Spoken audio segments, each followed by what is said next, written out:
भांगर इंडिया के most haunted जगहों में से एक है। कहते हैं यहाँ सूरज डूबने के बाद किले के अंदर जाना कानूनन मना है। आज की कहानी तृप्ति नाम की एक लड़की की है जिसे हॉन्टेड जगहों में जाके रिसर्च करना बेहद ही अच्छा लगता है। तृप्ति ने डिसाइड किया इस बार वो भांगर जाके उस जगह की रिसर्च करेगा और पूरी रात उस किले के अंदर बिताएगा। सुबह सुबह अपनी कार लेकर तृप्ति भांगर के लिए निकल जाती है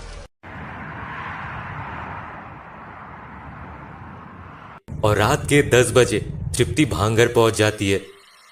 तृप्ति कार से उतरते ही अपने मोबाइल फोन से उस जगह की वीडियो बनाने लगती है और केले के अंदर चली जाती है और केले के हर एक कमरे में जाकर अच्छे से रिसर्च करने लगती है।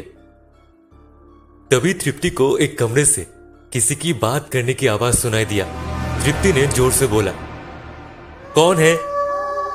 क्या कोई उस कमरे में है? क्या मुझे सुन सकती हो? तृप्ति को कोई जवाब नहीं मिला। तभी तृप्ति का मोबाइल स्विच ऑफ हो जाता है। तृप्ति अपनी कार से टॉर्च लाने जा रही थी। तभी तृप्ति ने देखा एक लाल साड़ी वाली औरत किले के पीछे जा रही है।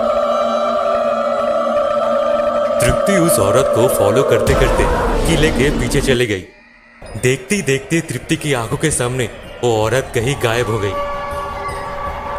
तभी तृप्ति को फिर से एक कमरे से जोर जोर से रोने की और चिल्लाने की आवाज सुनाई दिया। तृप्ति ने जैसे ही उस कमरे की दरवाजा खोला, उसने देखा कई सारे कटे हुए हाथ और पैर उस कमरे में गिरे हुए हैं और तृप्ति ने जिस औरत को फॉलो करते करते किले के पीछे आई थी, वही औरत उस कमरे में बैठकर जोर जोर से रो रही है। तृप्ति ये सब देखने के बाद जैसे तैसे करके उस किले से बाहर आ जाती है और अपनी कार लेकर उस जगह से निकल जाती है। इस हादसे के बाद तृप्ति ने हॉन्टेड जगहों में जाकर रिसर्च करना बंद कर दिया। आज से कई साल पहले भांगर के किले में रानी रत्नावती रहती थी। रानी रत्नावती बहुत ही सुंदर थी। एक दिन रानी रत्नावती अपनी सहेलियों के साथ बाजार में इत्र खरीदने जाती है। तभी सिन्हाई नाम का एक तांत्रिक रानी रत्नावती को देख लेती है और उन्हें पाने की इच्छा होती है।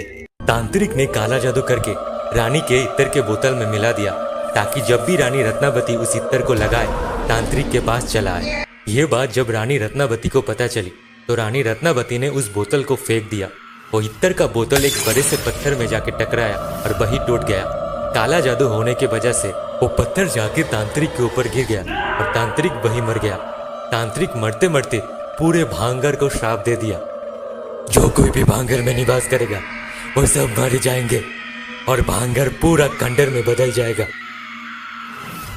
उसी साल मुगल के योद्धाओं ने पूरे भांगर में कब्जा कर लिया और उस लड़ाई में 10,000 लोगों की जानें चली गई और रानी रत्नावती को उनके ही कमरे में घुसकर मार दिया।